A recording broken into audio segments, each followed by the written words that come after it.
નમસ્કાર, myself Amit sir from Tapasvi classes.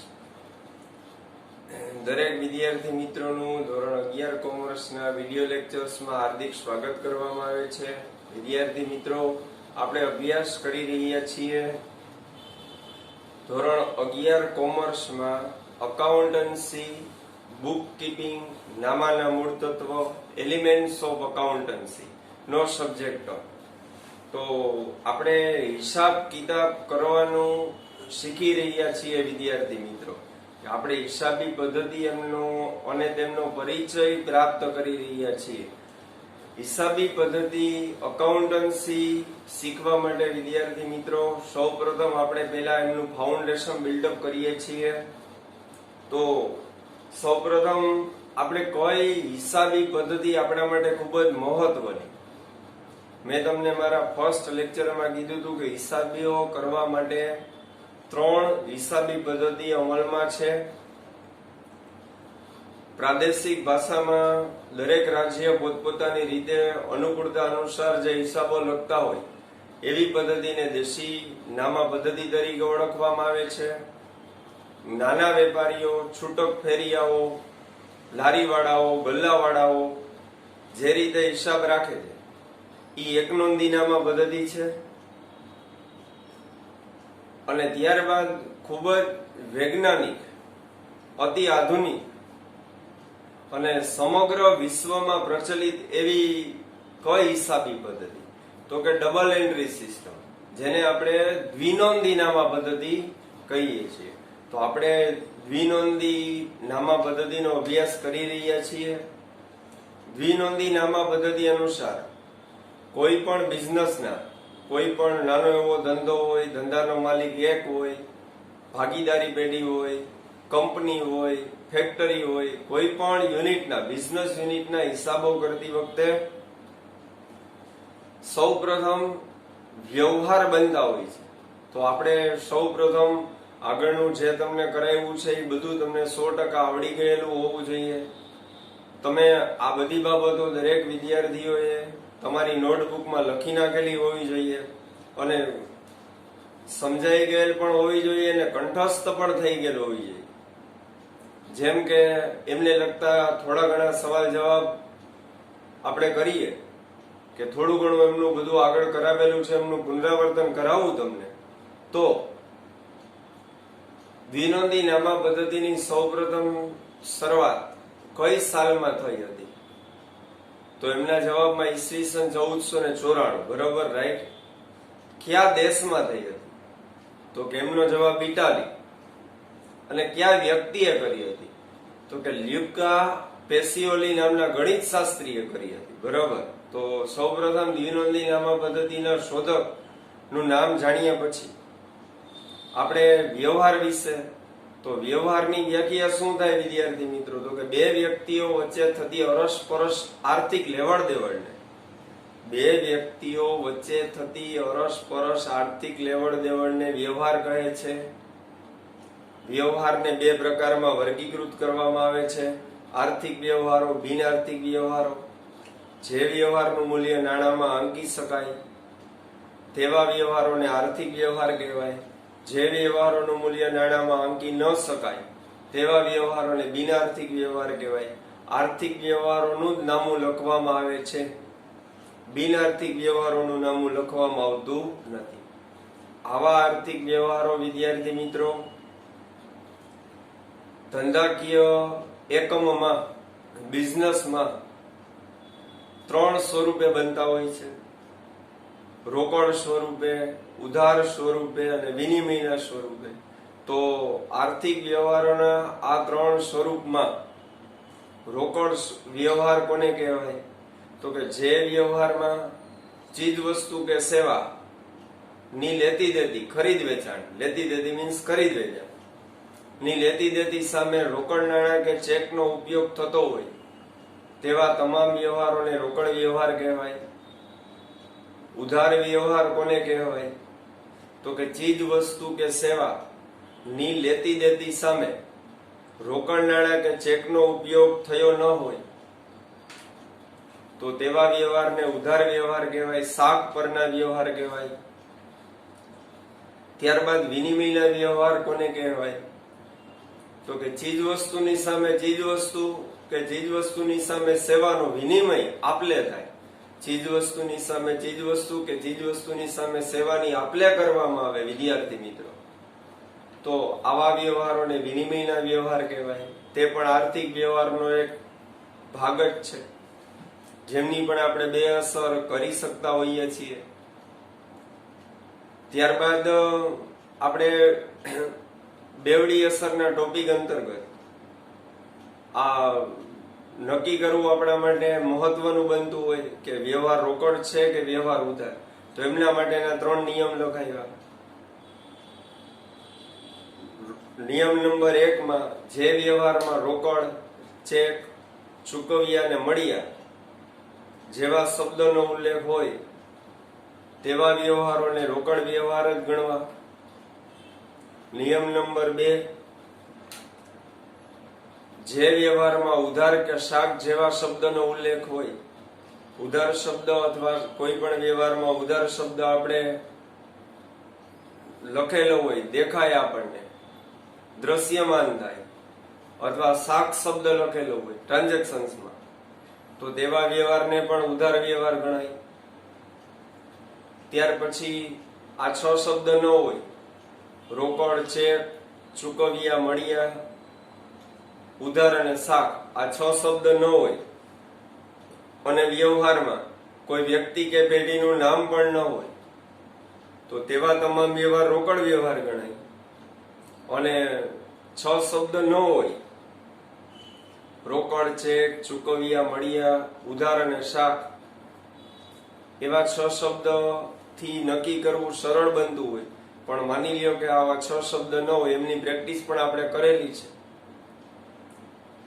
તો અને વ્યક્તિ કે પેઢીનું નામ વ્યવહારમાં હોય, કોઈ વ્યક્તિનું નામ હોય અથવા તો કોઈ પેઢીનું નામ હોય, તો તેવા વ્યવહારને 100% ઉધાર વ્યવહાર જ ગણવો. એટલે આપણે એવા 2 પ્રેક્ટિકલ પ્રોબ્લેમ સોલ્વ કરેલા છે. એક વ્યવહાર આર્થિક છે કે બિન આર્થિક તે જણાવો એ વ્યાખ્યા ઉપરથી, અને વ્યવહાર રોકડ છે કે ઉધાર તે જણાવો એમની વ્યાખ્યા ને એમનો નિયમ આધારિત એમની પ્રેક્ટિસ કરેલી.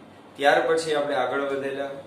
ત્યાર પછી મેં તમને કીધું કે હવે આપણે વ્યવહારોની બેવડી અસર, કોઈ પણ વ્યવહાર આપણે બજારમાં કરીએ, કોઈ પણ વ્યવહાર ધંધાકીય એકમ બીજા પક્ષકાર સાથે કરે, તો આવા વ્યવહારોમાં 100% બે અસર સંકળાયેલી હોય ને હોય. જો આપણે દ્વિનોંધી નામા પદ્ધતિ ખૂબ જ સરળતાથી અને ઝડપથી શીખવી હોય કે આપણી ક્યારેય ભવિષ્યમાં પણ ભૂલ ન પડે, તો એમના માટે બે અસર, ખાસ વ્યવહારની બે અસર આપતા આપણને આવડવી જ જોઈએ. કારણ કે આખી દ્વિનોંધી નામા પદ્ધતિ, સંપૂર્ણ દ્વિનોંધી નામા પદ્ધતિ નો પાયો વ્યવહારની બેવડી અસર છે, ડ્યુઅલ ઇફેક્ટ. તો આ અંતર્ગત આપણે સૌપ્રથમ મેં તમને ધંધાના અલગ અલગ કાર્યો જણાવેલા કે ભાઈ ઘણા બધા ધંધામાં કાર્યો હોય, એમાંથી મહત્વના કાર્યોની બેવડી અસરનો ટોપિક આપણે લેશું. એમાં સૌપ્રથમ મેં તમને માલની ખરીદી કરતા શીખવાડ્યું. તો માલની ખરીદી કરવામાં મેં તમને 2 વ્યાખ્યાઓ લખાવેલી, સમજાવેલી ને લખાવેલી કે માલ કોને કહેવાય અને માલની ખરીદી કોને કહેવાય. તો કે વેપારી જે ચીજ વસ્તુનો વેપાર કરતો હોય તેવી ચીજ વસ્તુને ધંધાકીય એકમનો માલ કહે છે. બરોબર. ઉદાહરણ આપ્યા કે ભાઈ કાપડના વેપારી માટે કાપડ માલ કહેવાય, અનાજના વેપારી માટે અનાજ માલ કહેવાય, લોખંડના વેપારી માટે લોખંડ માલ કહેવાય. એવી રીતના માલની ખરીદી કોને કહેવાય? પરચેસ ઓફ ગુડ્સ, માલની ખરીદી. તો કે વેપારી જે ચીજ વસ્તુનો વેપાર કરતો હોય, આવી ચીજ વસ્તુ બજારમાંથી ખરીદવામાં આવે, આવી ચીજ વસ્તુ બજારમાંથી ખરીદવામાં આવે તો તેમને માલની ખરીદી કહેવાય. કાપડનો વેપારી કાપડની ખરીદી કરે તો તેમને માલની ખરીદી કહેવાય. દવાનો વેપારી દવાની ખરીદી કરે તો જ તેમને માલની ખરીદી કહેવાય. અનાજનો વેપારી અનાજની ખરીદી કરે તો જ તેમને માલની ખરીદી કહેવાય. પછી કાપડનો વેપારી ફર્નિચર ખરીદે તો નહીં, એ અલગ પ્રકાર આવે. દવાનો વેપારી અનાજ ખરીદે તો નહીં, અનાજનો વેપારી દવા ખરીદે તો નહીં, ઈ અલગ સેક્શનમાં આવશે, એ હજી આપણે શીખવાના બાકી છે. પણ સૌપ્રથમ આપણે આ પહેલું અગત્યનું મહત્વનું કાર્ય શીખી રહ્યા છીએ, માલની ખરીદી. તો ધંધાકીય એકમ, ધંધાનો માલિક માલની ખરીદી સામાન્ય રીતે 3 રીતે કરતો હોય કે માલ ખરીદવાનો, રોકડા રૂપિયા આપી દેવાના, કોઈ પણ ફેક્ટરીમાંથી, કોઈ પણ કંપનીમાંથી, કોઈ હોલસેલ વેપારી પાસેથી, કોઈ સ્ટોર્સમાંથી માલ ખરીદવાનો, બદલામાં ચેક આપવાનો, કોઈ ઉત્પાદક પાસેથી માલ ખરીદવાનો. ક્રેડિટ સારી હોય, આપણી શાખ, પ્રતિષ્ઠા, આબરૂ સારી હોય તો નાણાં બાકી રાખી દેવાના. તો માલની ખરીદી આ 3 રીતે થતી હોય ધંધામાં: રોકડ દ્વારા, ચેક દ્વારા અને શાખ ઉપર. તો એમની 2 અસર એ જ પ્રમાણે કરવાની કે આપણે 2 અસર માટેનો નિયમ શું મેં તમને સમજાવ્યો ને લખાયો કે ભાઈ તમે આપણે ધંધામાં કોઈ પણ વ્યવહારથી જે કંઈ પણ મેળવીએ છીએ એ હંમેશા પહેલી અસરમાં લખવાનું, અને એ વ્યવહારથી કંઈ ગુમાવતા હોઈએ, કંઈ પણ ગુમાવીએ એ બીજી અસરમાં લખવાનું. એટલે આ દ્રષ્ટિકોણથી માલ રોકડેથી ખરીદ્યો તો કે માલ આવે છે, રોકડ જાય છે. માલ ચેક દ્વારા ખરીદ્યો તો કે માલ આવે છે, ચેક જાય છે. માલ શાક પર ખરીદ્યો કોઈ સ્ટોર્સમાંથી તો માલ આવે છે, કંઈ જાતું નથી, તો જે તે સ્ટોર્સ, જે તે વ્યક્તિ કે પેઢી આપનાર છે તેવું લખવાનું. આપણું એમના પ્રત્યેનું દેવું થાય એટલા માટે. પણ રોકડ વ્યવહારમાં કોઈ દિવસ કોઈ વ્યક્તિ કે કોઈ પેઢીના નામ પ્રત્યે અસર નહીં કરવાની. એનું ઉદાહરણ 3 ઉદાહરણો મેં તમને લખાવી અને બરાબર સમજાવી દીધું. પછી ત્યારે કીધું કે હવે પછીના લેક્ચરમાં હું તમને વ્યવહારોની બેવડી અસર માટેની 10 કે 15 વ્યવહારની પ્રેક્ટિસ કરાવીશ કે જેના આન્સર તમારે પોતાએ જ દેવાના છે. પછી સોલ્યુશન હું કરાવીશ કે ભાઈ કઈ રીતના સોલ્વ કરવા છે, એના આન્સર ખોટો હોય તો સુધારી દેજો. એવું હોય તો તમે તમારી નોટબુકમાં એના આન્સર પેન્સિલથી લખી શકો કે ભાઈ પેન્સિલથી પહેલા લખી નાખું. ડાઉટ આપણે લાગતું હોય, 100% શ્યોર ન હોય તો જવાબ પહેલા પેન્સિલથી લખવાનો. પછી હું જ્યારે સોલ્વ કરાવું ત્યારે ફેરફાર કરી નાખવાનો ખોટું હોય તો. ચાલો, તો હવે આપણે આપણા બધા લાસ્ટ લેક્ચર્સનું રિવિઝન્સ તમને મેં કરાવી દીધું. હવે આપણે માલની ખરીદીના વ્યવહારોની બેવડી અસરનું ફોર્મેટ આપણને આવડી ગયું છે, માલની ખરીદી કરતા આવડી ગઈ છે. એમાંથી સંકળાયેલી 2 અસર ભૂલ વિના ક્ષતિરહિત બહાર કાઢતા વધારે શીખવાનું છે. તો એમની પ્રેક્ટિસ કરાવું છું. તો નોટબુકમાં, ચાલો તમારી નોટબુકમાં તમે પોઈન્ટ કરીને લખો કે નીચેના વ્યવહારો, હું એ બોર્ડમાં લખું છું. ચાલો, રેડી? બરોબર સ્ટુડન્ટ્સ? એટલું બરાબર બધાને આવડી ગયેલું? ચાલો, તો આગળ વધીએ માલની ખરીદીમાં જ.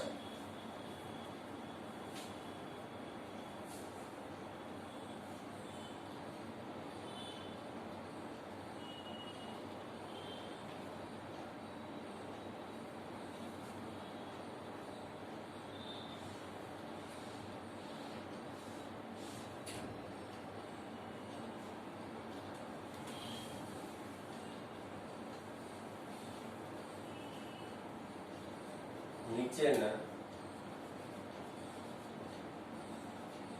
માલની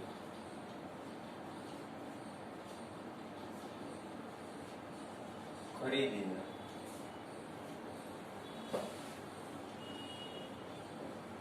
વ્યવહારોની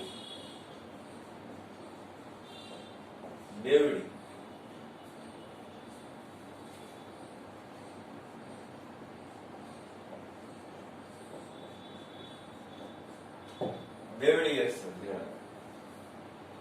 નીચેના માલની ખરીદીના વ્યવહારોની બેવડી અસર જણાવો. ચાલો, એમાં હવે સૌપ્રથમ શરૂઆત વ્યવહાર નંબર 1 થી કરીએ. વ્યવહાર નંબર 1: રૂપિયા 12,000ની કિંમતનો માલ, રૂપિયા 12,000ની કિંમતનો માલ જય સ્ટોર્સ માંથી જય સ્ટોર્સ માંથી રોકડેથી ખરીદી. ₹12,000 ની કિંમતનો માલ જય સ્ટોર્સ માંથી રોકડેથી ખરીદી.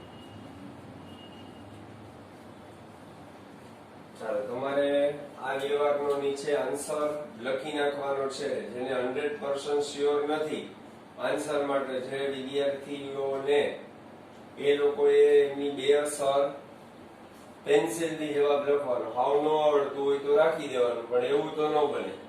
ગમે એ વ્યવહારમાં ખોટું તો ખોટું કંઈક આવે છે કે જાય છે એવું તો લખી શકાય વાંચીને. ચાલો, પછી ત્યારબાદ વ્યવહાર નંબર 2.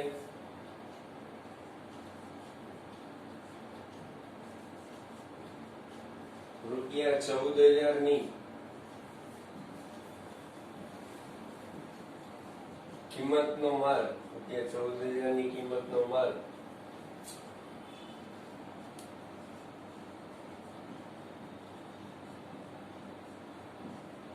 અજય સ્ટોર્સ માંથી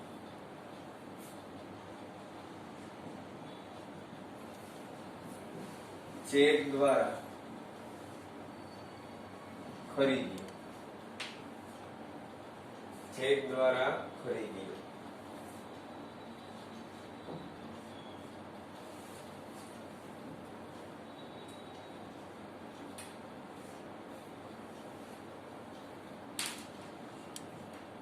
વ્યવહાર નંબર 3.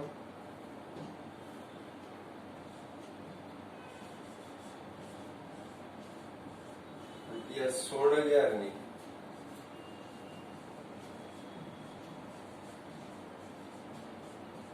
કિંમતનો માલ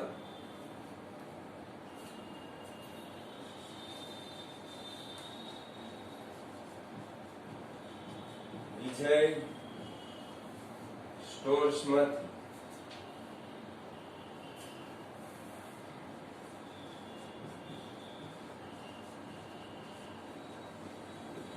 ઉધાર ખરીદ્યો. વિજય સ્ટોર્સ માંથી ઉધાર ખરીદ્યો.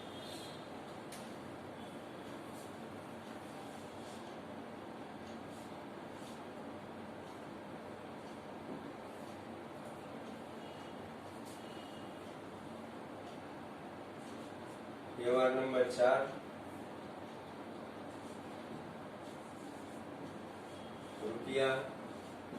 ₹18,000 ની કિંમતનો માલ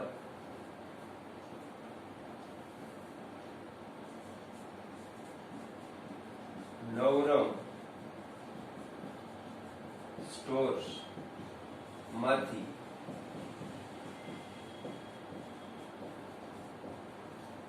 શાક પર ખરીદી. ₹18,000 ની કિંમતનો માલ નવરંગ સ્ટોર્સ માંથી. દરેક વિદ્યાર્થીઓએ 1 by 1 વ્યવહારનો આન્સર આપવાનું શરૂ કરી દેવાનું છે. બેવડી અસર, આ બધા વ્યવહારોના ઉદાહરણ આગળ, માલની ખરીદી, માલની વ્યાખ્યા, માલની ખરીદીની વ્યાખ્યા, આ ખરીદી 3 રીતે થતી હોય, આમાં સંકળાયેલી બે અસર આવી રીતના કરવાની હોય, એ બધું એક્સપ્લેન થઈ ગયું છે. તો આના આન્સર દેવા માંડવાના છે તમારે. પછી તમારે ચેક કરવાનું છે હું સોલ્વ કરાવું ત્યારે કે આ આન્સર સાચા છે કે ખોટા છે. બરોબર? ચાલો, પછી આગળ વધીએ છીએ વ્યવહાર નંબર 5 તરફ.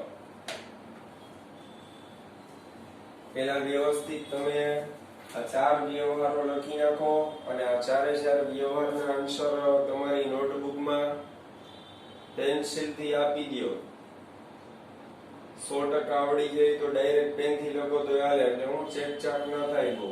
પેન્સિલથી લખેલું હોય તો ઇરેઝ કરી અને હું સોલ્વ કરાવું ત્યારે એમનો સાચો આન્સર લખવા થાય.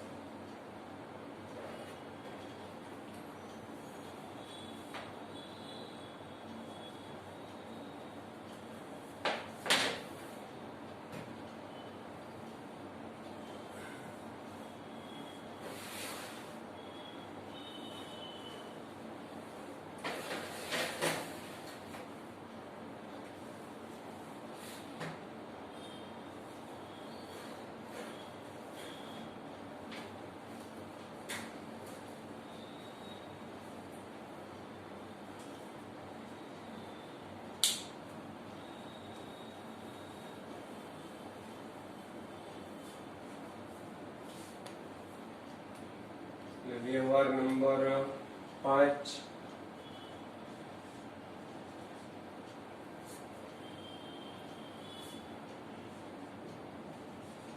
રૂપિયા 9500 નો માલ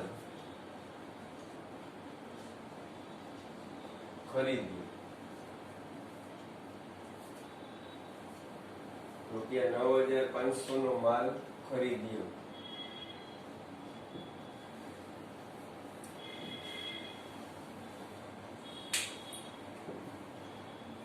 વ્યવહાર નંબર 6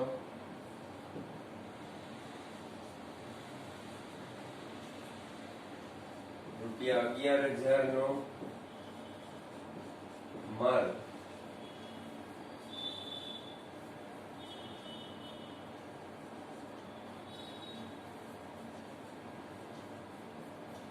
પંચવીલા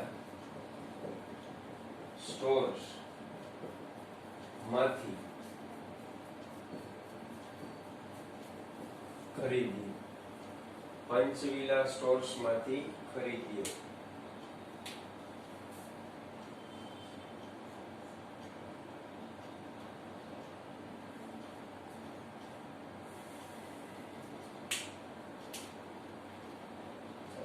ત્યારબાદ આગળ વધીએ પ્રેક્ટિસ માટે. વ્યવહાર નંબર 7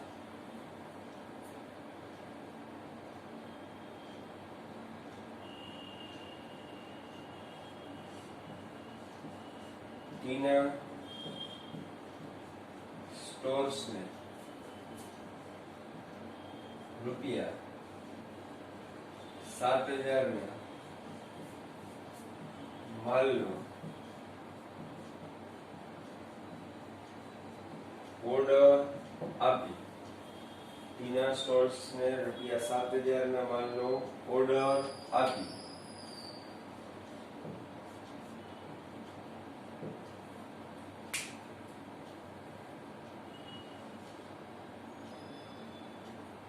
વ્યવહાર નંબર 8 ટીના સ્ટોર્સ છે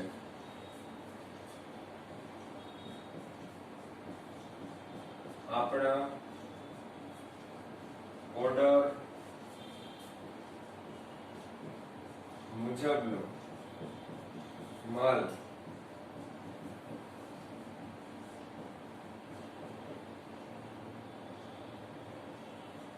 મોકલી આપીએ.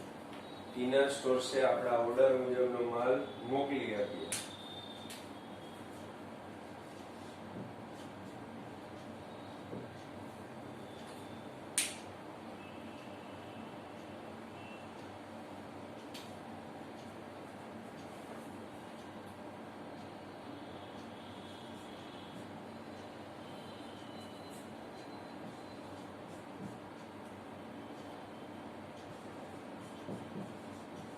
આજના દિવસની રોકડ માલની ખરીદી ₹15. આજના દિવસની રોકડ માલની ખરીદી ₹15,000.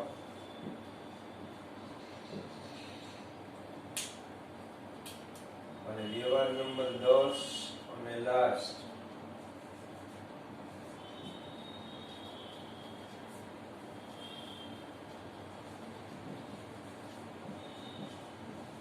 ₹12,000 નો માલ રૂપકલા સ્ટોર્સ માંથી ખરીદી. અડધા નાણાં તરત જ ચૂકવ્યું. ₹12,000 નો માલ રૂપકલા સ્ટોર્સ માંથી ખરીદી. અડધા નાણાં તરત જ ચૂકવ્યા. તો આ રીતના તમારે 10 એ 10 વ્યવહારોનો આન્સર લખી નાખવાનો છે. જે આન્સરમાં ડાઉટફુલ હોય, ન આવડતું હોય તો ત્યાં લખવાનું નથી, અધરવાઇઝ પેન્સિલનો ઉપયોગ કરીને લખવાનું છે. અમુક વ્યવહારો તમને એમ થાય કે મને આમાં નથી કંઈ ખબર પડતી, તો એ રાખી દેજો. હમણાં હું સોલ્વ કરાવું ત્યારે એમને આન્સર લખાવી દો. ત્યારે તમે જે કંઈ પણ આન્સર લખેલા હોય એ ચેક કરતા જાજો.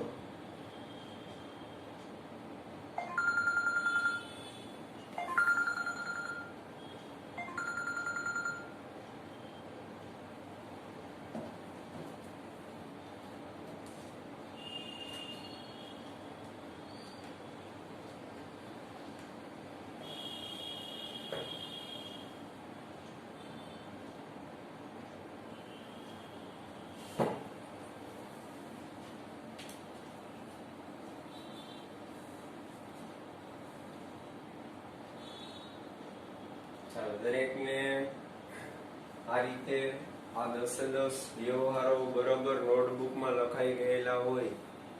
ઘણા ખરાને આ બધાના જવાબ પણ લખાઈ ગયેલા હોય. તો હવે હું એમના સોલ્યુશન તરફ આગળ વધી રહ્યો છું. અને જેને હજી ન સમજાતું હોય આ સોલ્વ કરાવું ત્યારે સમજો. એટલે અહીંયા આપણો વિદ્યાર્થી મિત્રો આ પહેલો પ્રકાર પૂર્ણ થઈ જશે. માલની ખરીદીના વ્યવહારોની આટલા વ્યવહારની પ્રેક્ટિસથી માલની ખરીદીના વ્યવહારની બેવડી અસર દ્વિનોંદીનામા પદ્ધતિ અંતર્ગત તમને આપતા આવડી ગઈ કહેવાય. પછી તમારે એકેય ચેપ્ટર્સમાં તકલીફ નથી થવાની. કોઈ પણ ચેપ્ટર્સ આવશે, માલની ખરીદી આવશે એટલે તમને તરત જ એની ડ્યુલ ઇફેક્ટ આવડતી હોય એટલે એનું પોસ્ટિંગ કરતા તો હિસાબ કિતાબ કરતા તો આવડી જ જશે. પછી તો તમારે ખાલી થોડોક એવો સિદ્ધાંત જ શીખવાનો છે. ચાલો હવે આપણે આગળ વધીએ. હવે આમાં સૌપ્રથમ અહીંયા વ્યવહાર નંબર 1 માં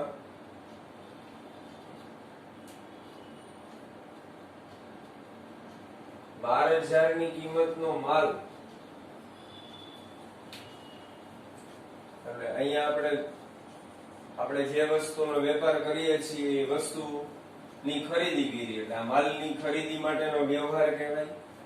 પછી આ ખરીદી રોકડેથી કરેલી છે, રોકડેથી. તો આ વ્યવહાર દ્વારા આપણે મેળવીએ શું? તો કે સિમ્પલ માલ ધંધામાં આવે છે અને ગુમાવીએ શું? તો કે રોકડ ધંધામાંથી જાય છે. એટલે બે અસર થઈ ગઈ. માલ આવે છે એ પહેલી અસર અને રોકડ જાય છે એ બીજી અસર. તો આ માલ આપણે જે પેઢીમાંથી લીધું એ પેઢીના નામનો બે અસરમાં કશો ઉલ્લેખ કરવાનો નથી. કારણ કે એમની અને આપણી વચ્ચે કોઈ સંબંધ બંધાતો નથી. વિદ્યાર્થી મિત્રો, ધંધામાં બે વ્યક્તિઓ વચ્ચેનો સંબંધ ક્યારે બંધાશે?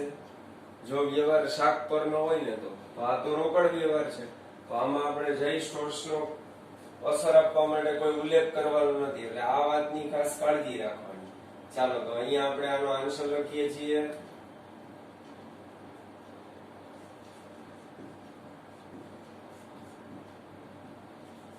અસર 1, માલ આવે છે. માલ આવે છે તેથી ઇફેક્ટેડ એકાઉન્ટ. તો જ્યારે આપણા ધંધામાં માલ આવતો હોય ત્યારે અસર પામતું ખાતું ખરીદ ખાતું હોય એટલે એમાં આપણે લખશું ખરીદ ખાતે અસર. ખરીદ ખાતે અસર. ઇફેક્ટ ઓન પરચેસ અકાઉન્ટ અને કેશ ગોઝ આઉટ.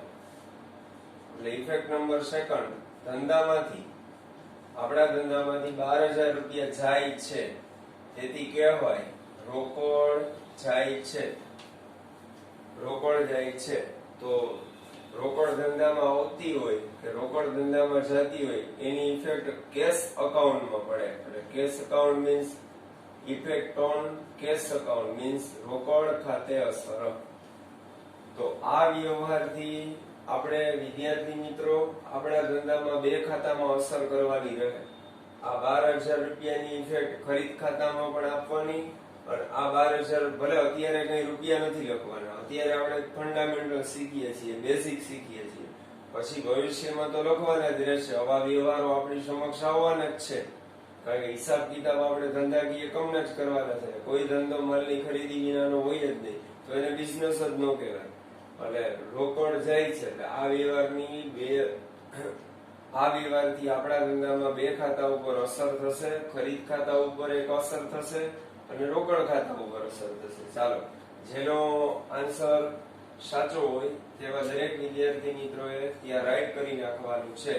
અને જેણે આન્સર ન લખ્યું હોય, જેનો આન્સર ખોટો હોય, ખોટો લખેલો હોય, એમણે ઇમ્પ્રુવમેન્ટ કરી નાખવાનું, સુધારો કરવાનો અને સમજવાના પ્રયત્ન કરવાના કે ભાઈ કયા કારણથી મારી ભૂલ પડે છે. બરાબર આવડવું જોઈએ 100%. આ વસ્તુ એટલી સરળ છે કે કોઈ પણ વિદ્યાર્થીને ખાલી એક્ઝામ્પલ્સ આપેલું હોય ને આમનું એકાદું, તો એ ઉપરથી આવડી જ જાય.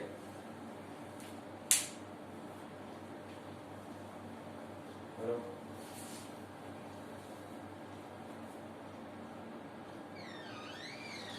કોણ બોલે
હવે આપણે બીજા વ્યવહાર તરફ આગળ વધીએ. Second transactions. તો એ પણ તમારે સોલ્વ થઈ ગયા હશે અને એનો આન્સર જો આપણે 14,000 ની કિંમતનો અહીંયા પણ બધા વ્યવહારો ટૂંકમાં માલની ખરીદી માટેના જ છે અત્યારે. પછી તો મિક્સ જ મળે, પણ પેલા આપણે વ્યક્તિગત પર્સનલી એક એક પ્રકારની બે અસર શીખી લેવાની. પછી પ્રેક્ટિકલ પ્રોબ્લેમ જે બને એ તો સિમ્પલ, અહીંયા ખાલી બેવડી અસર આપો એટલું જ લખેલું હોય. તો માલ ચેક દ્વારા ખરીદ્યો. તો આ વ્યવહારમાં આપણે શેની ખરીદી કરી? માલની. તો માલની ખરીદી કરી તો માલ આપણા ધંધામાં આવે છે. માલ ધંધામાં આવે છે અને બદલામાં શું ગુમાવ્યું આપણે? તો કે બદલામાં ચેક આપ્યો છે, તેથી ચેક ધંધામાંથી જાય છે. તો આ વ્યવહારમાં પણ આપણી અને અજય સ્ટોર્સ વચ્ચે કોઈ પણ પ્રકારનો સંબંધ ક્રિએટ થતો નથી, બંધાતો નથી. તો આપણે બે અસરમાં અજય સ્ટોર્સ પ્રત્યે કોઈ અસર કરવાની નથી. વ્યક્તિ કે પેઢી પ્રત્યે ક્યારે અસર કરવાની? તો કે સાહેબ વ્યક્તિ કે પેઢી પ્રત્યે તો વ્યવહાર ઉધાર હોય ને તો જ અસર થાય, બાકી કોઈ દિવસ કરવાની જ ન હોય. આપણા ધંધામાં રોજના 100-200 ગ્રાહક આવતા હોય કે બધાયના નામ સરનામા અને આપણી દુકાનમાં ખાતા ન ખોલવાના હોય. કેવા ગ્રાહકના ખાતા ખોલવાના હોય? કે જે ગ્રાહક આપણી દુકાને માલના પૈસા બાકી રાખે, ઉધાર હોય, એવા વ્યવહારમાં જ વ્યક્તિના ખાતા ખુલે. ચાલો, તો અહીંયા આપણે સૌપ્રથમ આનો આન્સર શું આપીશું? તો કે સાહેબ આ વ્યવહારથી આપણે માલ ધંધામાં મેળવીએ છીએ, તેથી એની અસરમાં શું લખાય?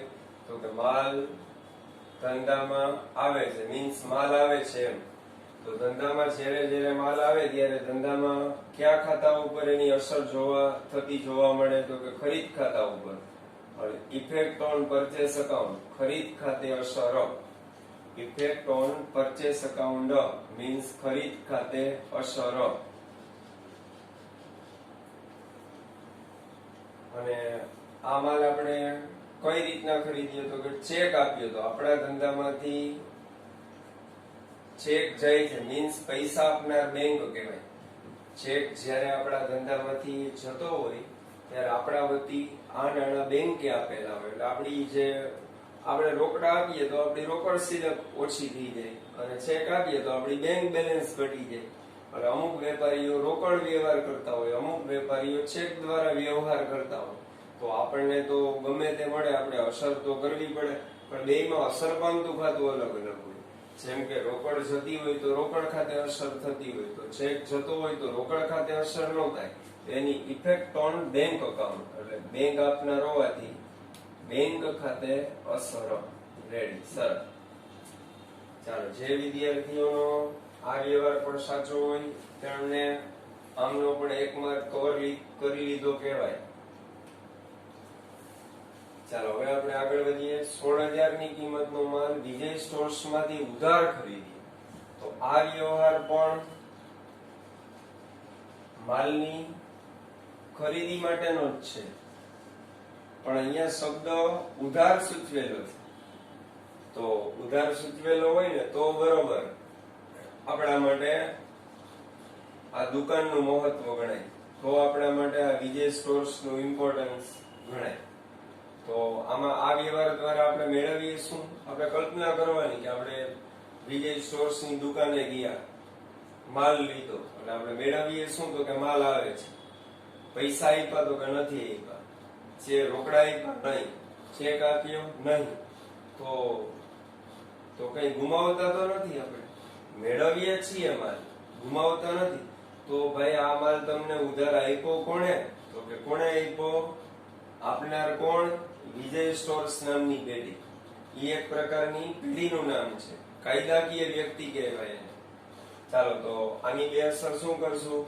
માલ આવે છે, ખરીદ ખાતે અસર, અને વિજય સ્ટોર્સ આપનાર છે, વિજય સ્ટોર્સ ખાતે અસર. એમાં રોકડ જાય છે એવું લખાય તો કે નહીં? જેને લખેલું એનું ખોટું, જેને ચેક જાય છે એમ લખેલું એનું પણ ખોટું. એટલે આ વ્યવહારમાં વિજય સ્ટોર્સ અને આપણી વચ્ચે એક પ્રકારનો સંબંધ બને છે. આપણું એમના પ્રત્યેનું દેવું થાય છે, એનું આપણા પ્રત્યેનું લેણું થાય છે. આપણી અને એની વચ્ચે ધંધાકીય ભાષામાં દેવાદાર અને લેણદાર જેવો સંબંધ બંધાય છે.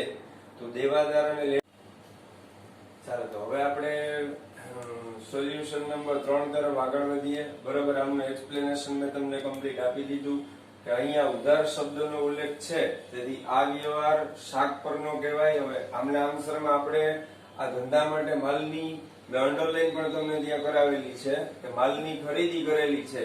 તો ધંધામાં માલ આવે છે અને આ માલ મેળવીએ પણ આપણે કોઈ પણ પ્રકારની રકમ આપતા નથી. આ માલની આપણે વિજય સ્ટોર્સની પેઢીમાંથી ઉધાર ખરીદી કરેલી છે, તેથી આમનો આન્સર આવશે. સૌપ્રથમ પહેલી અસરમાં શું લખવાનું? તો કે માલ આવે છે, અને માલ ધંધામાં આવતો હોય તો આપણે માલની ખરીદી કરવા જઈએ તો જ આપણા ધંધામાં માલ આવે. એટલે એમની અસર આપણા ધંધાના કયા ખાતા ઉપર આપવાની? તો ઇફેક્ટ ઓન પરચેસ અકાઉન્ટ, ખરીદ ખાતે અસર. હવે આ માલના નાણાં આપણે આપ્યા નથી, એટલે અસર નંબર 2 માં મેં તમને હમણાં આગળ કીધું તેમ કે રોકડ જાય છે એમ લખેલું હોય તો રોંગ કહેવાય, ચેક જાય છે તેમ લખેલું હોય તો પણ ખોટું કહેવાય. તો આ માલ આપણને ઉધાર આપનાર કોણ? તો કે આ માલ આપણને વિજય સ્ટોર્સ નામની પેઢીએ ઉધાર આપ્યો છે. તેથી અસર નંબર 2 માં પેઢીનું વિજય સ્ટોર્સ પ્રત્યેનું દેવું થાય છે. એટલે આપણે આપણી પેઢીમાં ₹16,000 વિજય સ્ટોર્સના ખાતામાં ઓપરેટ કરવા પડે. આપણે ભવિષ્યમાં વિજય સ્ટોર્સને ₹16,000 દેવાના છે, આપણું એમના પ્રત્યેનું દેવું છે. એમની નોંધ આપણે આપણા હિસાબી ચોપડા ઉપર કરવી પડે. આ નોંધ કરવા માટે વિદ્યાર્થી મિત્રો આપણે ₹16,000 વિજય સ્ટોર્સના ખાતામાં લખવાના હોય, તેથી વિજય સ્ટોર્સનું ખાતું ખોલવું પડે. વિજય સ્ટોર્સ આપનાર છે, effect on Vijay stores account, Vijay stores ખાતે અસરો.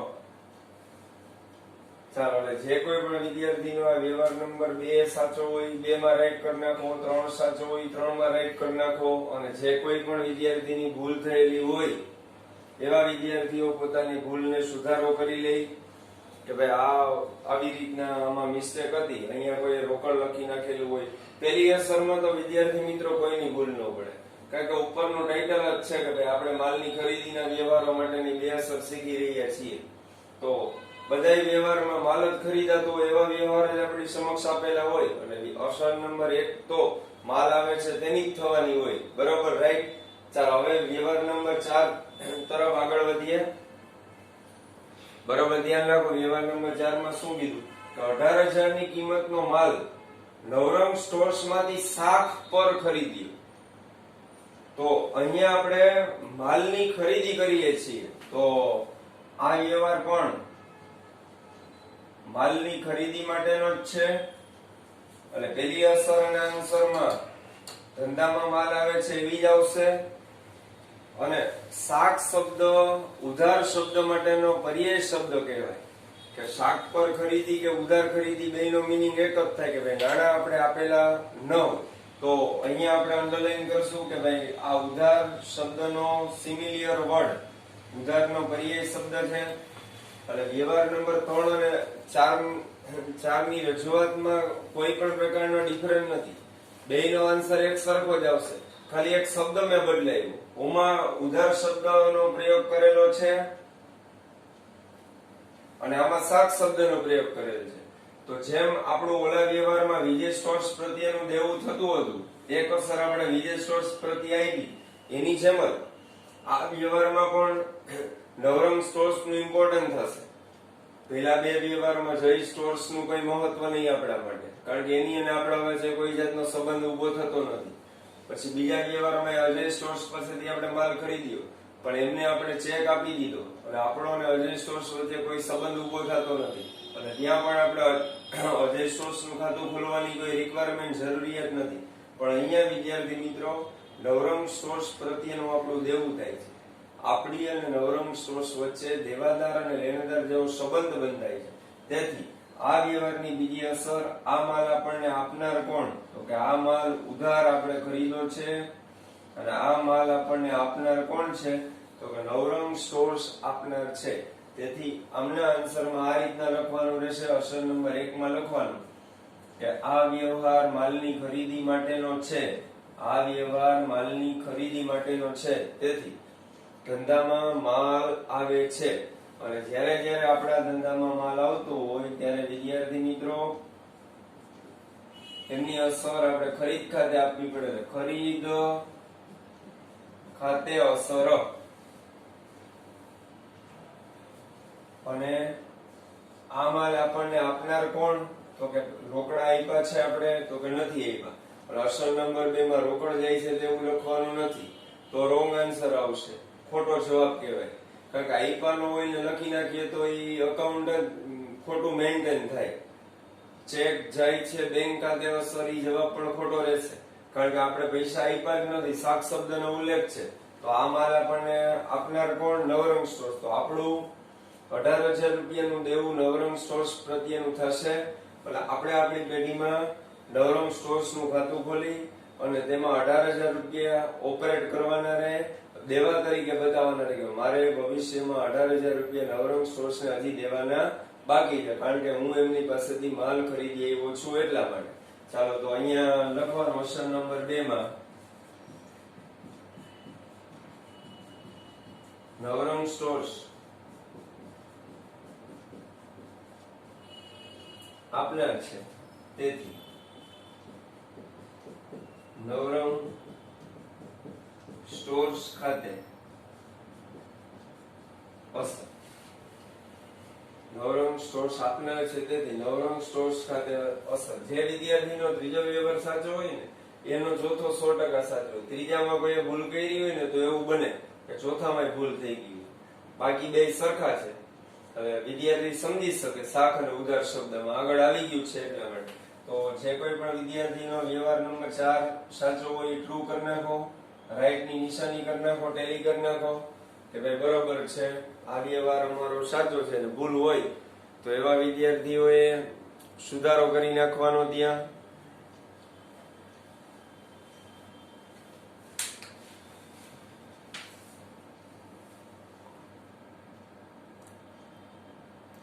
ચાલો હવે આપણે બાકીના વ્યવહાર તરફ આગળ વધીએ. બીજા જે વ્યવહારો આપણને આપવામાં આવેલા છે, વ્યવહાર નંબર 5 થી, તો વ્યવહાર નંબર 5 થી 10 સુધીના વ્યવહારોને સોલ્વ કરશું. ચાલો દરેકે વ્યવહાર નંબર 5 રીડ કરવાનો છે. જો વ્યવહાર નંબર 5 માં ₹9,500 નો માલ ખરીદ્યો, તો એકદમ સરળ આપેલું છે. આ વ્યવહારમાં કોઈ વ્યક્તિનું નામ આપેલું નથી. આ વ્યવહારમાં રોકડ, ચેક, ચૂકવ્યા, મળ્યા, ઉધાર ને શાક જેવા શબ્દનો ઉલ્લેખ નથી. તો નિયમ યાદ કરવાનો કે જે વ્યવહારમાં રોકડ, ચેક, ચૂકવ્યા, મળ્યા, ઉધાર કે શાક શબ્દનો ઉલ્લેખ ન હોય, તેમજ કોઈ વ્યક્તિ કે પેઢીનું નામ પણ આપેલું ન હોય, તેવા તમામ વ્યવહારો રોકડ જ ગણાય. એટલે પૈસા રોકડા મળ્યા હોય અથવા પૈસા રોકડા આપી દીધા હોય તેવો વ્યવહાર ગણાય. બરાબર? તો આ વ્યવહારમાં જો ₹9,500 નો માલ ખરીદ્યો, આ વ્યવહારમાં કોઈનું નામ આપેલું નથી, 6 માંથી એક પણ શબ્દ નથી આપેલા.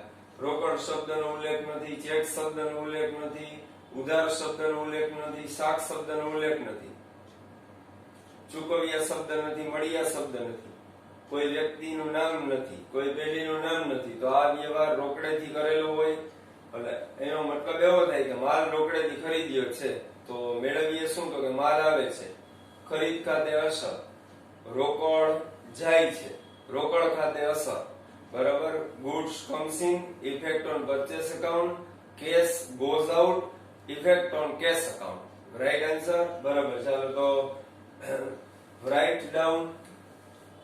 વ્યવહાર નંબર 5 નો જવાબ આપીશું આપણે. અસર નંબર ફર્સ્ટ 1,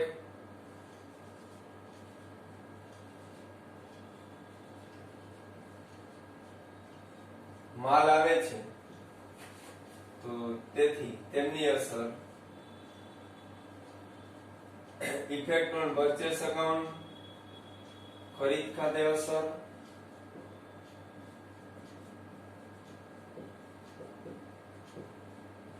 અને રોકડ પૈસા આપી દીધા આપણે નિયમ અનુસાર. ઘણા એવું થતું હોય પ્રશ્ન કે સાહેબ એમાં ક્યાં કીધું રોકડા આપ્યા, પણ નિયમ જ લાગુ પડે. એટલે અમુક વ્યવહારો ઉપર ખાસ નિયમ બહુ મહત્વનો. શબ્દ વાળો વ્યવહાર હોય ને વિદ્યાર્થી મિત્રો, રોકડા શબ્દ હોય, ચેક શબ્દ હોય, ઉધાર શબ્દ હોય, શાક શબ્દ હોય, તો તરત જ ખબર પડી. શબ્દ ન હોય ને ત્યારે શું જોવાનું? શબ્દ ન હોય ત્યારે હું વ્યવહાર ખરીદ્યા અને વેચ્યા ઉપરથી કોઈ દી નક્કી નથી કરવાનું કે સાહેબ આપણે ખરીદ્યો એટલે પૈસા તો જાય ને, વેચ્યો એટલે પૈસા તો આવે ને, એવું નથી નક્કી કરવાનું. ખરીદીને વેચાણમાં ઉધાર હોય તો પૈસા આવતા જતા ન હોય. એટલે આપણા નિયમને જ યાદ રાખવાનો. તો એ શબ્દ નથી, કોઈનું નામ પણ નથી, અને રોકડ જાય છે, ઇફેક્ટ ઓન કેશ અકાઉન્ટ, રોકડ ખાતે અસર. ચાલો ને જે કઈ પણ વિદ્યાર્થી મિત્રોનો વ્યવહાર નંબર 5 સાચો હોય એવા દરેક સ્ટુડન્ટ છે 5માં વ્યવહારની આગળ ટેલી કરી લેવાનું છે. જેમની ભૂલ હોય એમણે સુધારો કરી લેવાનો છે. ભૂલ થવાનું કારણ ગોતવાનું કે ભાઈ ઓછું વિચારો છો, ઓછું સમજો છો, પ્રેક્ટિસ ઓછી છે, કઈ બાબત એવી છે કે તમારો આન્સર રોંગ પડે. જો તમે સરખું સમજેલું હોય અને ધ્યાન રાખેલું હોય તો આન્સર રોંગ પડવાનો આમાં કોઈ ચાન્સ નથી. કારણ કે આ બધું એટલું બધું વ્યવહારિક છે કે તરત જ આવડી. હવે આપણે વ્યવહાર નંબર 6 ઉપર વિદ્યાર્થી મિત્રો પહોંચ્યા છીએ કે 11,000 ની કિંમતનો માલ પંચવિલા સ્ટોર્સ માંથી ખરીદ્યો. 11,000 ની કિંમતનો માલ પંચવિલા સ્ટોર્સ માંથી ખરીદ્યો.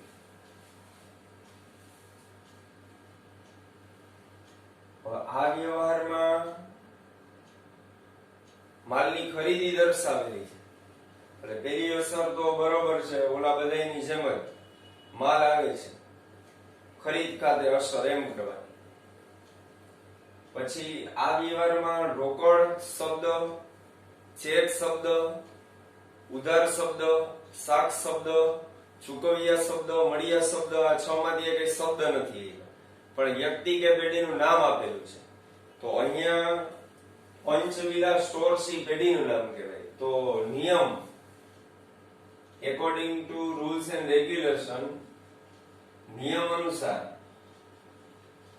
જ્યારે કોઈ પણ વ્યવહારમાં શબ્દ ન આપેલા હોય અને કોઈ વ્યક્તિ કે પેઢીનું નામ આપે, રોકડ, ચેક, ચૂકવ્યા, મળ્યા, ઉધાર, શાક જેવા શબ્દ ન હોય અને કોઈ વ્યક્તિ કે પેઢીનું નામ આપેલું હોય તો તેવો વ્યવહાર હિસાબી દ્રષ્ટિકોણથી ઉધાર જ વ્યવહાર ગણાય. તો આ વ્યવહાર આ દ્રષ્ટિકોણથી નિયમ અનુસાર ઉધાર વ્યવહાર થશે. તો એનો મતલબ એમ કે ઉધાર વ્યવહારમાં અસર વ્યક્તિ પ્રત્યે તો કરવાની જ હોય કે પેઢી પ્રત્યે કરવાની હોય. ઉધાર વ્યવહારમાં વ્યક્તિ કા લેનાર બનતો હોય કા આપનાર બનતો હોય. હવે અહીંયા આપણે માલ ખરીદ્યો છીએ એટલા માટે પંચવિલા સ્ટોર્સ આપણને આપનાર છે. તો એ અસર નંબર 2 માં લખવાનું કે આપણું પંચવિલા સ્ટોર્સ પ્રત્યેનું દેવું થાય છે. ભવિષ્યમાં આપણે 11,000 રૂપિયા પંચવિલા સ્ટોર્સ ને આપવાના છે. તો આપણે પંચવિલા સ્ટોર્સ નું આપણી દુકાનમાં ખાતું ખોલી અને એમાં 11,000 રૂપિયા ઓપરેટ કરવાના રહે. બરાબર? એનું ઓપરેશન હમણાં ન ઉપાધિ કરો, એ આવડી જાય. પેલા ઓપરેટ ક્યાં ક્યાં ખાતામાં કરવાના છે એ ખાતા ખોલતા શીખી જાવ કે આટલા ખાતા ખોલવાના હોય વ્યવહારની. પછી તમને એમાં કેમ રૂપિયા લખવા એ દાખલા બને એના, તો એને જ હિસાબો કહેવાય. એ આવડી જાય, પણ ખાતા જ ખોલતા ન આવડે તો કઈ મતલબ નથી. હિસાબો તો આપણે વ્યવહારોના જ કરવાના છે. આર્થિક વ્યવહાર બનશે એના જ હિસાબો કરવાના. આપણે કેમ કોઈ આપણા ફાધર ધંધો હલાવતા હોય તો બિઝનેસમાં વ્યવહાર તો બનતા હોય, ગ્રાહક આવે, માલ વેચીએ, લાઇટનું બિલ ભરીએ, ઓલું કરીએ, આ કરીએ, પગાર ચૂકવીએ, મજૂરીને આપીએ, લારી ભાડાને આપીએ, ચા પાણી નાસ્તા ઠંડા પીણીને આપીએ, ઘર માટે ખર્ચ કરીએ, માલની ખરીદી કરીએ, એમ એવા વ્યવહાર ધંધામાંથી બનતા હોય. તો એના જ હિસાબો કરવાના હોય. એ જે આર્થિક વ્યવહારો ધંધામાં બને ને એના જ આપણે હિસાબો કરવાના. પણ એવા વ્યવહારોમાં સંકળાયેલા ખાતા કે આ વ્યવહારની અસર કયા ખાતામાં કેટલા રૂપિયાથી કરવી એ ખ્યાલ આવવો જોઈએ. અને એ જ આપણે શીખી રહ્યા છીએ. એટલે આનો આન્સર આવી રીતના આવશે.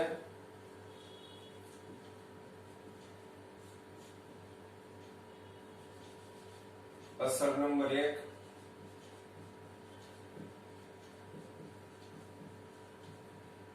માલ આવે છે તેથી ખરીદ ખાતે અસર. અસર નંબર 2, પેઢીનું પંચવિલા સ્ટોર્સ પ્રત્યેનું દેવું થાય છે. આ માલ આપણને પંચવિલા સ્ટોર્સ આપ્યો તેથી પંચવિલા સ્ટોર્સ, પંચવિલા સ્ટોર્સ આપનાર છે.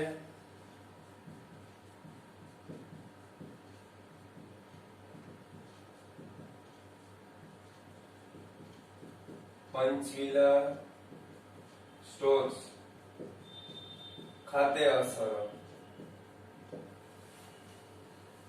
પંચવિલા સ્ટોર્સ આપનાર છે, પંચવિલા સ્ટોર્સ ખાતે અસર. અને આ વ્યવહાર પણ જે કોઈ પણ વિદ્યાર્થીનો સાચો હોય ત્યાં રાઈટની નિશાની મૂકી લ્યો અને ઇમ્પ્રુવમેન્ટ વાળા, સુધારો કરવા વાળા સુધારો કરી નાખે.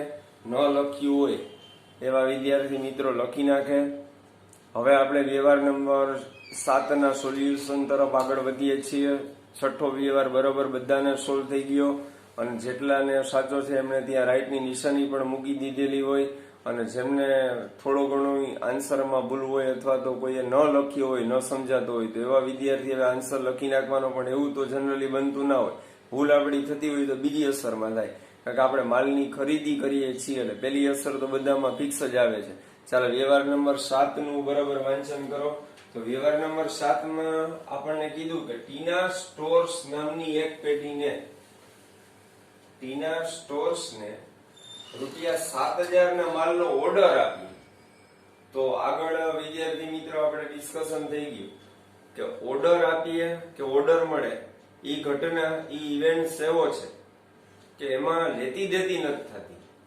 નથી ટીના સ્ટોર્સ તરફથી આપણને માલ મળ્યો, નથી આપણે ટીના સ્ટોર્સને કોઈ પણ પ્રકારનું પેમેન્ટ આપ્યું. તો એનો મતલબ એમ કે આ ભલે કમિટમેન્ટ છે, આ એક કમિટમેન્ટ છે એટલે એને ઓન પેપર રિલીઝ કરતા હોય વેપારી કે ભાઈ આ પ્રમાણનો આજ બનાવ બન્યો,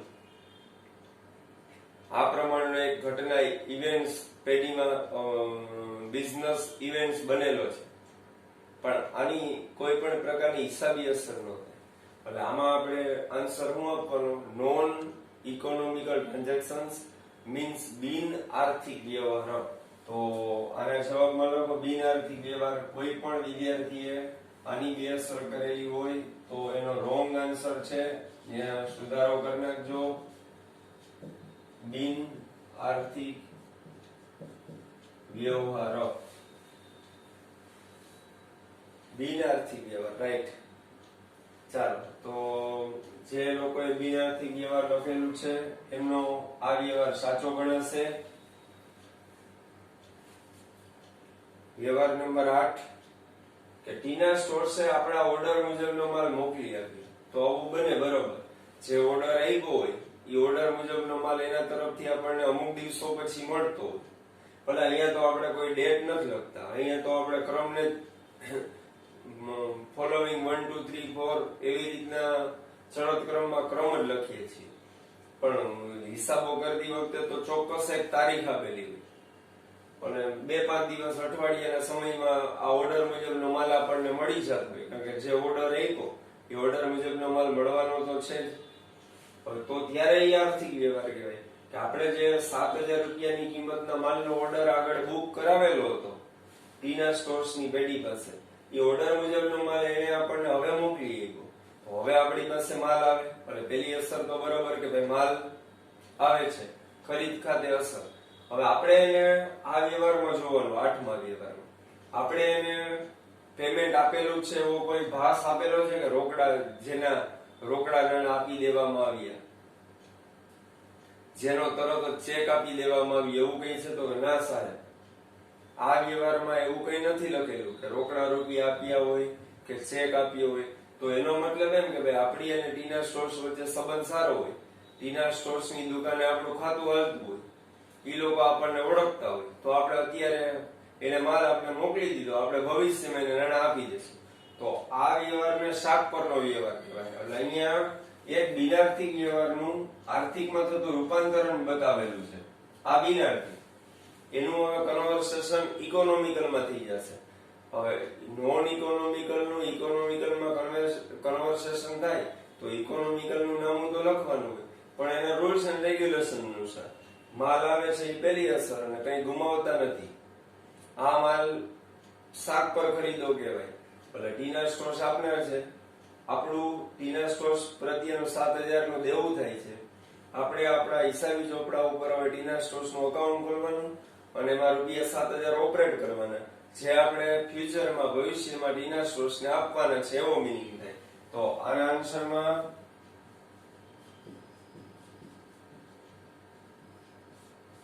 અસર નંબર 1 તો બરાબર છે, દરેકને ખ્યાલ જ આવી જાય કે માલની ખરીદી થઈ છે. એટલે આપણા ધંધામાં ગુડ્સ કમ્સ ઇન, માલ આવે છે,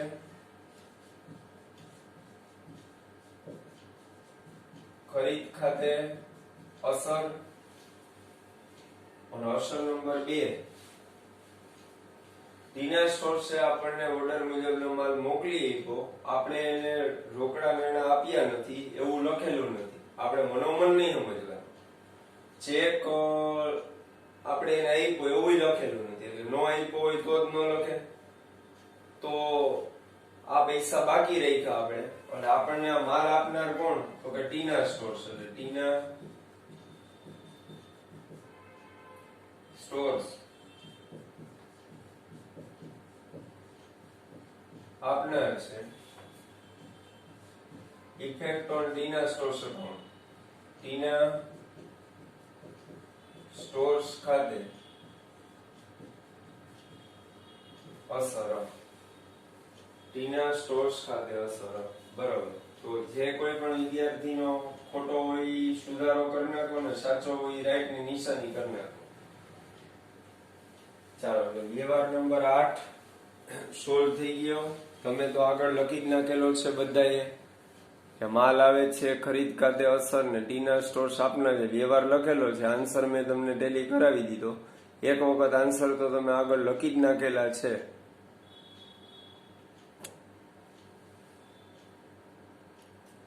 ચાલો હવે આપણે વ્યવહાર નંબર 9. વ્યવહાર નંબર 9 માં આપણને આજના દિવસની આજના દિવસની રોકડ માલની ખરીદી એટલે એક જ દિવસની અહીંયા ખરીદી બતાવવામાં આવી કે આજે સોમવાર હોય, મંગળવાર હોય, બુધવાર હોય, પહેલી તારીખ હોય, બીજી હોય, 8મી હોય, 9મી હોય, જે કઈ પણ તારીખ હોય કે આજની તારીખે આજના દિવસે ટુડેઝ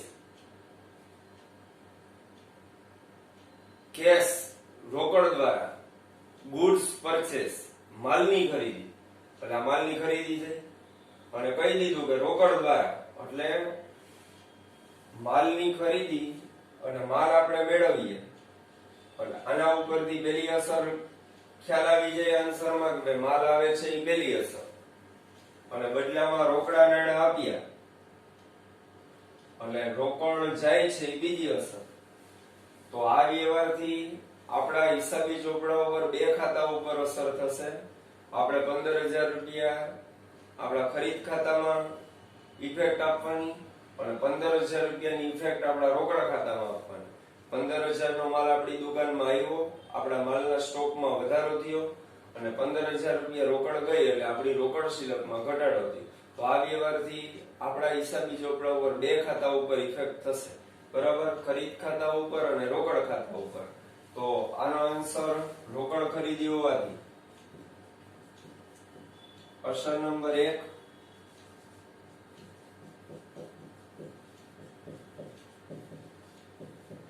માલ આવે છે તેથી ખરીદ ખાતે અસર અને ધંધામાંથી રોકડ જાય છે તેથી રોકડ ખાતે અસર. માલ આવે છે ખરીદ ખાતે અસર અને રોકડ જાય છે તેથી રોકડ ખાતે અસર. ચાલો એટલે આ વ્યવહાર પણ બરાબર બધાને સમજાઈ ગયો હોય અને મોટા ભાગના આ વ્યવહાર સાચો જ હોય અને રાઈટ ક્લિક કરી નાખો. બરોબર છે. ચાલો હવે આપણે આગળ વધીએ. વ્યવહાર નંબર 10. તો 10મા વ્યવહારમાં બરાબર સોલ્યુશનમાં ધ્યાન રાખો. તો વ્યવહાર નંબર 10 માં શું કીધેલું છે? બરાબર 9મા વ્યવહારનું સોલ્યુશન બધાને વ્યવસ્થિત દેખાતું જ હોય અને લખાઈ પણ ગયું હોય. આગળ લખેલું છે એને ખાલી માત્ર તમારે ટેલી જ કરવાનું હતું. મેં તમને પ્રેક્ટિસ માટે જ આપેલા હતા, કીધું હતું કે આ છે ને તમે પેન્સિલથી એવું હોય ને આપણે બીક લાગતી હોય કે ભૂલ પડવાની છે તો પેન્સિલથી લખવાનું એટલે હું કોઈ પ્રોબ્લેમ ના રહે. ચાલો હવે આપણે વ્યવહાર નંબર 10 એમાં 12,000 ની કિંમતનો માલ ₹12,000 ની કિંમતનો માલ રૂપકલા પેઢીનું નામ રૂપકલા સ્ટોર્સ માંથી ખરીદી અડધા નાના રોકડા. તો આવું બનતું હોય કે આપણે કોઈ દુકાનેથી માની લ્યો કે 1,000 રૂપિયાનો માલ ખરીદવા માટે જાય અને એને અત્યારે 500 આપીએ તો એનો મતલબ એમ કે 500 રૂપિયાની આ બાકી રહી.